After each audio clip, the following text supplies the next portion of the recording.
All right, good morning. Yes, so the other speakers were nice enough to name drop us quite a lot, so I'm going to try my best to explain what we're about in San Jose in California. Let's see, that's not doing much. Oh, this way. Okay, so same disclaimer. We are sponsored through the US government, namely through the AFRL. And what I'm expressing here is not necessarily the opinion of our sponsors.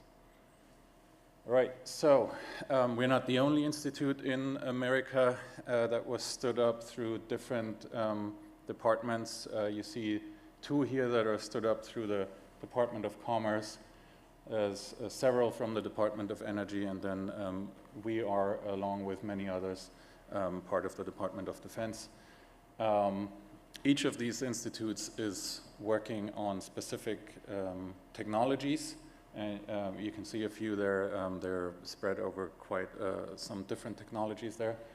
All of these institutes are basically tasked with three main things, which is advancing the manufacturing and technology process to full scalable production, to create the robust ecosystem around that, and to also make sure that there's actually people that can work on that. So we have a pretty strong education and workforce development team as well. So at our core, we are a consortium. There's over 200 members and partners that work with us.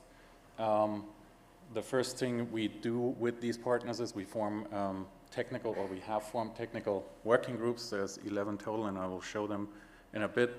What these groups do is they figure out 5-year roadmaps, then figure out where are the gaps in those that need to be closed, and out of those we then form project calls, and through NextFlex there's quite a lot of money flowing to our partners. So we are now in the contracting phase of project call 10. There's roughly one every year, and we have been around for 10 years, so there you go with the 10 project calls. So overall, we will have put 150 million into the community through now, I think if you add the PC10, it's like 6 more, so 106 projects more or less.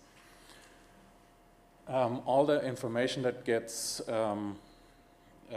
that people work on is being shared in the community. So every project call team has to do a quarterly report and give a webinar on that. Everything is recorded and stored on what we call our member portal. So there's quite the treasure trove of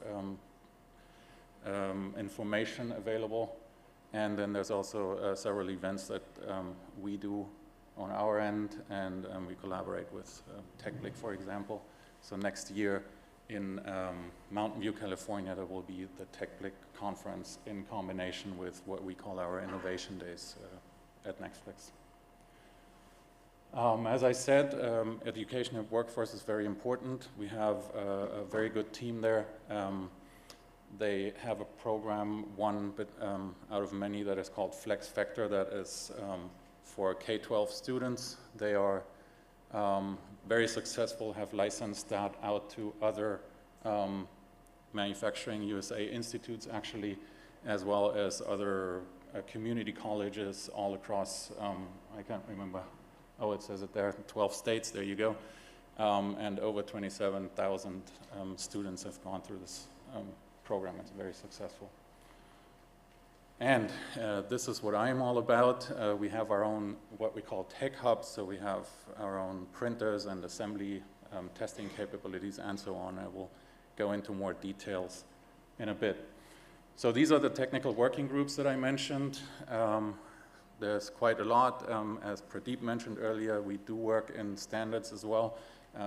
There is several conventional standards that don't quite work for the additive manufacturing, so we have to come up with our own standards and see what is good enough for an actual product. And then you see there's many others. All right, here's an overview of our membership. Quite a lot of names. So we put it in this form so that you can see we have somebody in every category of what you need for such an ecosystem. so that you can really